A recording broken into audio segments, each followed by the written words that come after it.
26 मई 2014 की शाम को राष्ट्रपति भवन के प्रांगण में इतिहास लिखा गया जब नरेंद्र मोदी ने भारत के लोगों के ऐतिहासिक जनादेश के बाद भारत के प्रधानमंत्री के रूप में शपथ ली। भारत के लोग नरेंद्र मोदी में एक गतिशील, निर्णायक और विकासोन्मुख नेता देखते हैं जो 1 अरब भारतीयों के सपनों और आकांक्षाओं के लिए आशा की किरण बनकर उभरे हैं। विकास पर उनका ध्यान, विस्तार पर नजर और सबसे गरीब लोगों के जीवन में गुणात्मक अंतर लाने के प्रयासों ने नरेंद्र मोदी को पूरे भारत में एक लोकप्रिय और सम्मानित नेता बना दिया है। नरेंद्र मोदी का जीवन साहस, करुणा और निरंतर कड़ी मेहनत की यात्रा रही है। बहुत कम उम्र में ही उन्होंने अपना जीवन लोगों की सेवा में समर्पित करने का फैसला कर लिया था। उन्होंने अपने गृह राज्य गुजरात के मुख्यमंत्री के रूप में अपने 13 साल लंबे कार्यकाल के दौरान एक जमीनी स्तर के कार्यकर्ता, एक आयोजक और एक प्रशासक के रूप में अपने कौशल का प्रदर्शन किया, जहां उन्होंने जन समर्थक और सक्रिय सुशासन की दिशा में एक आदर्श बदलाव की शुरुआत की।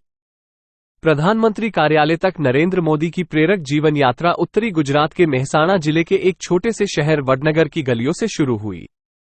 उनका जन्म 17 सितंबर 1950 को हुआ था, भारत को आजादी मिलने के 3 साल बाद। यह उन्हें स्वतंत्र भारत में जन्म लेने वाला पहला प्रधानमंत्री बनाता है। श्री मोदी दामोदरदास मोदी और हीराबा मोदी की तीसरी संतान हैं। श्री मोदी साधारण पृष्ठभूमि और साधारण साधनों वाले परिवार से आते हैं। पूरा परिवार एक छोटे से 1 मंजिला घर में रहता था जो लगभग 40 फीट गुणा 12 फीट का था। नरेंद्र मोदी के प्रारंभिक वर्षों ने उन्हें शुरुआती कठिन सबक सिखाए क्योंकि उन्होंने अपनी पढ़ाई, गैर शैक्षणिक जीवन को संतुलित करते हुए परिवार के स्वामित्व वाली चाय की दुकान पर काम करने के लिए समय निकाला क्योंकि परिवार को गुजारा करने के लिए संघर्ष करना पड़ता था। उनके स्कूल के दोस्तों को याद है कि एक बच्चे के रूप में भी वो बहुत मेहनती थे और उन्हें बहस करने का शौक था और किताबें पढ़ने की जिज्ञासा थी। स्कूल के साथी याद करते हैं कि कैसे श्री मोदी स्थानीय पुस्तकालय में पढ़ने में कई घंटे बिताते थे। बचपन में उन्हें तैराकी का भी शौक था।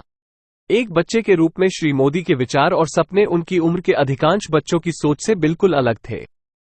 शायद यह वडनगर का प्रभाव था जो कई सदियों पहले बौद्ध शिक्षा और आध्यात्मिकता का एक जीवंत केंद्र हुआ करता था। एक बच्चे के रूप में भी उनमें हमेशा समाज में बदलाव लाने की तीव्र इच्छा महसूस होती थी। वो स्वामी विवेकानंद के कार्यों से अत्यधिक प्रभावित थे, जिसने अध्यात्माद की ओर उनकी यात्रा की नींव रखी और जिसने उन्हें भारत को जगत गुरु बनाने के स्वामी जी के सपने को पूरा करने के मिशन को आगे बढ़ाने के लिए प्रेरित किया। 17 साल की उम्र में उन्होंने पूरे भारत की यात्रा करने के लिए घर छोड़ दिया। 2 वर्षों तक उन्होंने विभिन्न संस्कृतियों की खोज करते हुए भारत के विशाल परिदृश्य की यात्रा की। जब वो घर लौटा तो वो एक बदला हुआ आदमी था और उसका लक्ष्य स्पष्ट था कि वो जीवन में क्या हासिल करना चाहता है। वो अहमदाबाद गए और राष्ट्रीय स्वयंसेवक संघ (आरएसएस) में शामिल हो गए। आरएसएस भारत के सामाजिक और सांस्कृतिक उत्थान की दिशा में काम करने वाला एक सामाजिक सांस्कृतिक संगठन है। 1972 में आरएसएस के प्रचारक बनने के बाद से अहमदाबाद में नरेंद्र मोदी के लिए यह एक कठिन दिनचर्या थी। उनका दिन सुबह 5 बजे शुरू होता था और देर रात तक चलता था। 1970 के दशक के अंत में एक युवा नरेंद्र मोदी भी भारत में लोकतंत्र को बहाल करने के आंदोलन में शामिल हुए, जो आपातकाल से जूझ रहा था।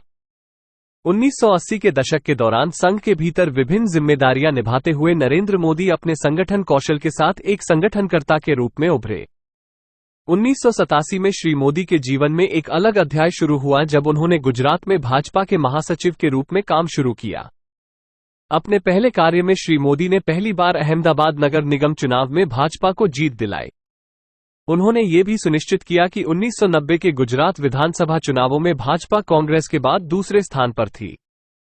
1995 के विधानसभा चुनावों में श्री मोदी के संगठनात्मक कौशल ने सुनिश्चित किया कि भाजपा का वोट शेयर बढ़े और पार्टी ने विधानसभा में 121 सीटें जीती।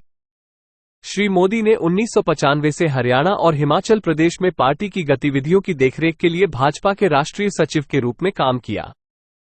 भाजपा के महासचिव संगठन के रूप में उन्होंने 1998 के लोकसभा चुनाव में भाजपा की जीत सुनिश्चित करने के लिए काम किया। सितंबर 2001 में श्री मोदी को तत्कालीन प्रधानमंत्री वाजपेयी का फोन आया, जिसने उनके जीवन में एक नया अध्याय खोला, जो उन्हें संगठनात्मक राजनीति की कठिन और उथल-पुथल से शासन की दुनिया में ले गया।